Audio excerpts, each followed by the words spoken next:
going to play a major role today. As we await the gavel momentarily from the chairman, we're going to bring you all of this live and only come to you in breaks. Stand by for the beginning of this hearing. This is the second public hearing of the Select Committee into January 6th. The chairman about to speak, Mississippi member, Congress member, a Democrat, of course, Benny Thompson.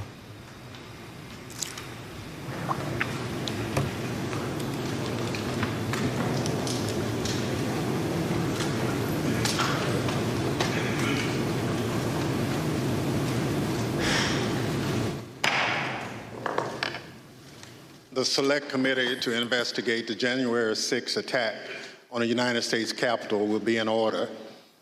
Without objection, the chair is authorized to declare the committee in recess at any point. Pursuant to House Deposition Authority Regulation 10, the chair announces the committee's approval to release the deposition material presented during today's hearing. Good morning.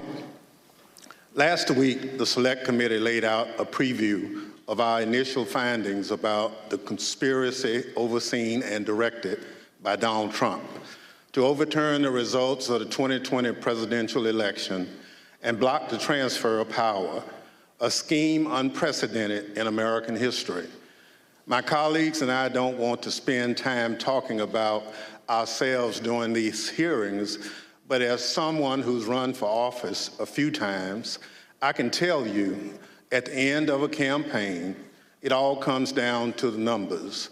The numbers tell you the winner and the loser. For the most part, the numbers don't lie. But if something doesn't add up with the numbers, you go to court to get resolution. And that's the end of the line. We accept those results. That's what it means to respect the rule of law. That's what it means to seek elective office in our democracy. Because those numbers aren't just numbers, they're votes. They're your votes. They are the will and the voice of the people. And the very least we should expect from any person seeking a position of public trust is the acceptance of the will of the people, win or lose. Donald Trump didn't. He didn't have the numbers, he went to court. He still didn't have the numbers, he lost. But he betrayed the trust of the American people. He ignored the will of the voters. He lied to his supporters and the country. And he tried to remain in office after the people had voted him out, and the courts upheld the will of the people. This morning, we'll tell the story of how Donald Trump lost an election and knew he lost an election, and as a result of his loss, decided to wage an attack on our democracy, an attack on the American people by trying to rob you of your voice in our democracy, and in doing so, lit the fuse that led to the horrific violence of January 6th, when a mob of his supporters stormed the Capitol sent by Donald Trump to stop the transfer of power.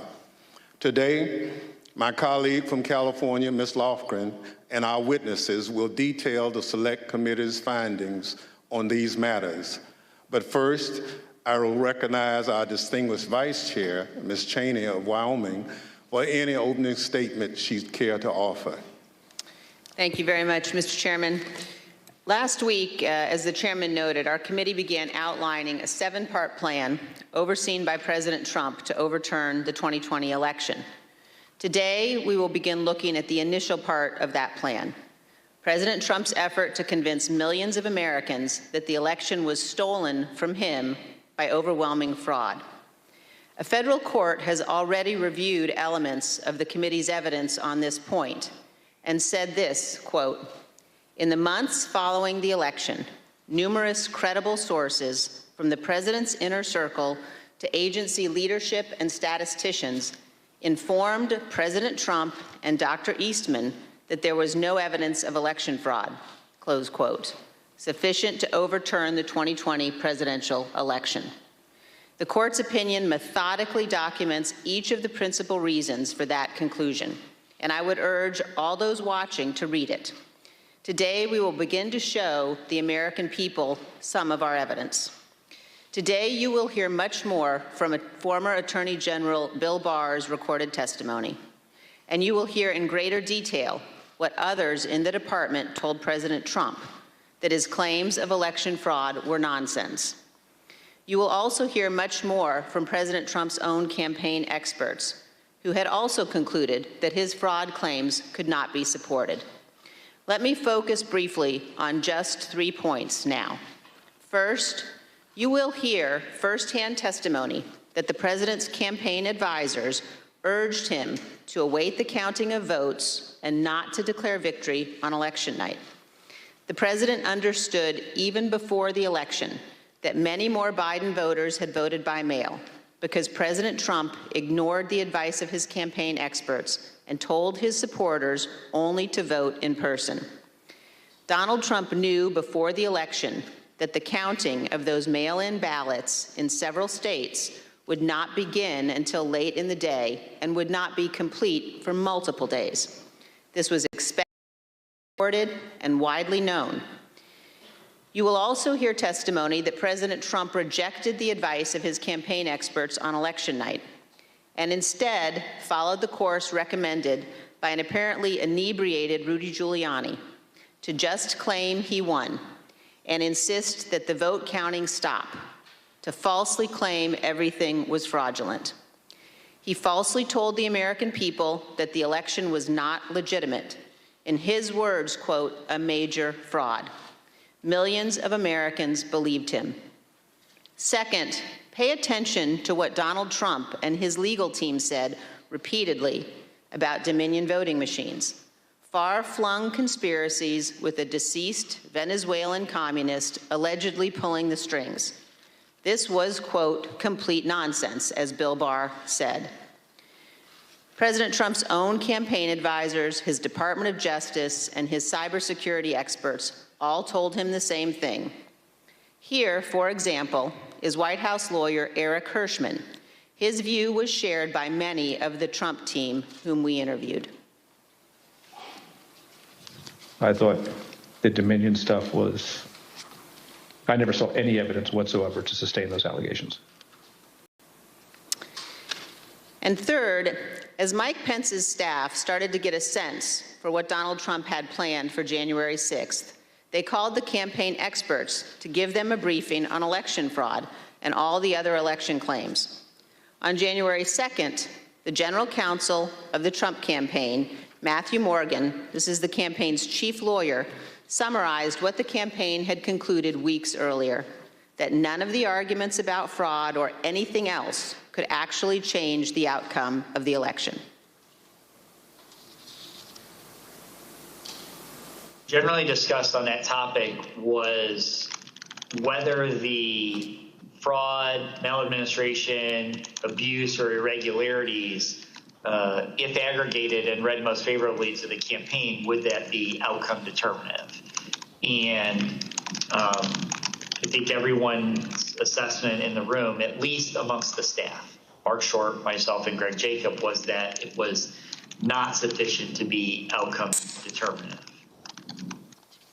As is obvious, this was before the attack on the Capitol. The Trump campaign legal team knew there was no legitimate argument, fraud, irregularities, or anything to overturn the election. And yet President Trump went ahead with his plans for January 6th anyway. Mr. Chairman, hundreds of our countrymen have faced criminal charges. Many are serving criminal sentences because they believed what Donald Trump said about the election, and they acted on it. They came to Washington, D.C. at his request. They marched on the Capitol at his request. And hundreds of them besieged and invaded the building at the heart of our constitutional republic. As one conservative editorial board put it recently, quote, Mr. Trump betrayed his supporters by conning them on January 6th, and he is still doing it. Another conservative editorial board that has long supported President Trump said last week, Donald Trump, quote, won't stop insisting that 2020 was stolen, even though he has offered no proof that that is true. And this, Donald Trump now, quote, clings to more fantastical theories, such as Dinesh D'Souza's debunked 2,000 mules, even as recounts in Arizona, Georgia, and Wisconsin confirm Trump lost. Those are the correct conclusions to draw from the evidence gathered by this committee. We have much more evidence to show the American people on this point than we can reasonably show in one hearing.